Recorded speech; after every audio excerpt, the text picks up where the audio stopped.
Hello everyone and welcome to this video. So this video is meant to show you how switch statements work. So on your screen you see that we have a main function, and inside of that main function we have a switch statement.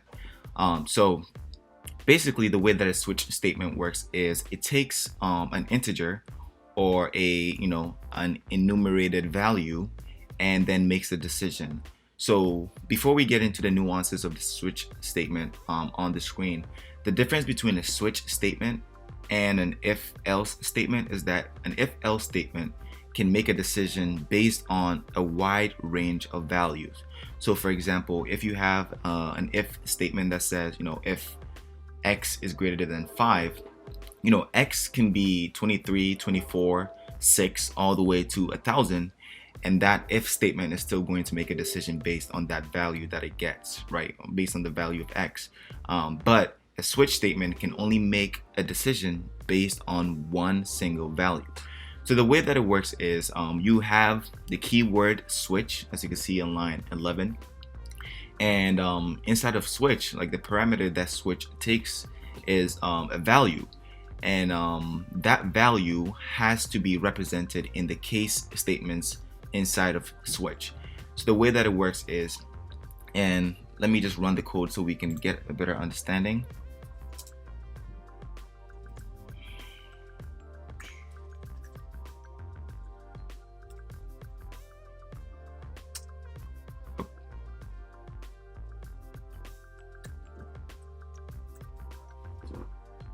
Okay, so you see that the way that it works. So print flag, the integer print flag was set to 2, and because of that it was able to execute the case 2 print statement, right? So that is basically how it works. If I set print flag to 1,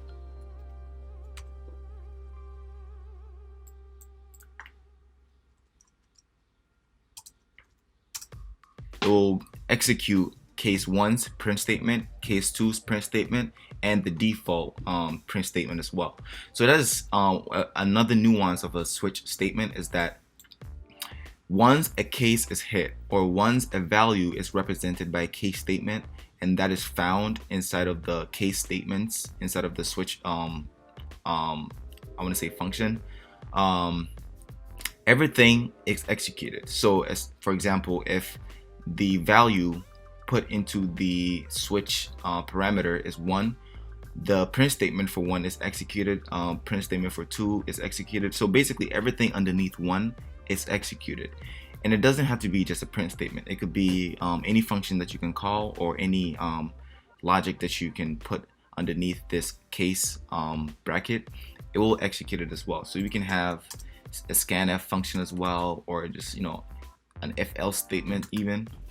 You can put basically anything in there, but the key functionality is that it takes a value, and if that value is represented in one of its case statements, it executes that and subsequently executes everything underneath that case. One way you can go around that, maybe you don't want it to execute case 1, case 2, and the default case. One way that you can go around that is by adding a break statement. So the way that it works is, if you add this break statement, once it executes case 1, it does not execute case 2 and case in the default case. It just, once it executes case 1, it just breaks out and then you're done. So yeah, I mean, that is pretty much the gist of it. It is just basically a way to make a decision based on one single integer or one single value. It's not possible to have a string in a switch case. I'm either gonna get a compile error or something of that sort. Let's see. Yeah, it's not possible to have a string instead of a switch case. It has to be an enumerated value, so keep that in mind. But that is basically the gist of it. If you are writing your code and you run into a situation where you have to make a decision based on one single value, and you have, let's say, 5 possible decisions that you can make based on 5 possible values, a switch statement is the best way to do it.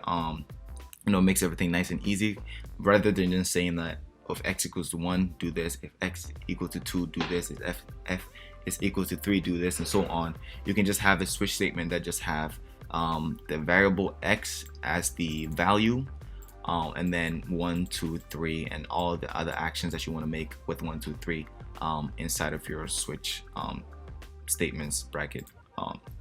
So yeah, that is pretty much it. Hope you now understand switch cases and how to use them in your code. If you learned anything, please leave a like and subscribe to the channel, and I'll see you in the next video. Peace.